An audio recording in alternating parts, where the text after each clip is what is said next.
Iloilo Zen Staycation. I'm drinking nose. Join me, Dri, sa Avida Towers. Affordable staycation that you check-in time is 3 p.m. and check-out time is 11 a.m. Just present any ID.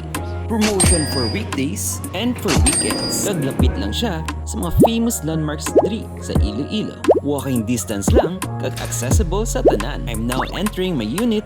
Itour ta mo sa akong na room. This room includes Wi-Fi, kitchen, air condition, hot and cold heater, microwave, electric stove, study table, sofa, mini refrigerator, and many more. And Ayala Park District is one of the hot spots for marathon or community runs diri sa Iloilo City. Kaya hassle-free kag hindi agad malate. And when it comes to room, very spacious siya for a single person or for 2 to 3 persons. You could bring your own foods and amenities. And based sa rules nila, no pets allowed for this unit. Kag always plug off ang mga switch if you're going outside. Kag ari ang quick look for its city view. May-ari man siya extra bed, bath towels include, and safety deposit box. For first floor, includes pool, gym, and playground access. Based man sa akong research, pwede di for special events. Just contact the management for more details. Now it's already nighttime.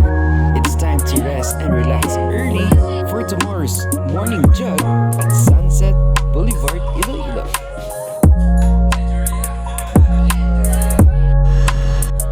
Good morning, Iloilo! Now let's prepare for our morning fitness and training for marathon. With a quick hot and cold shower. Now fresh and ready.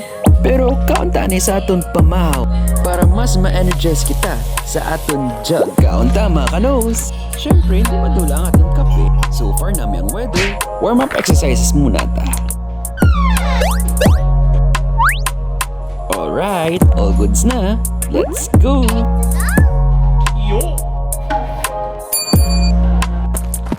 Siyempre, was dalagad na yun. Ari na ta sa Iloilo Sunset Boulevard. Marathon event kalit diri subong. Hey, sunrise! So last lap na ang kita, pero enjoy lang. Music. Hey!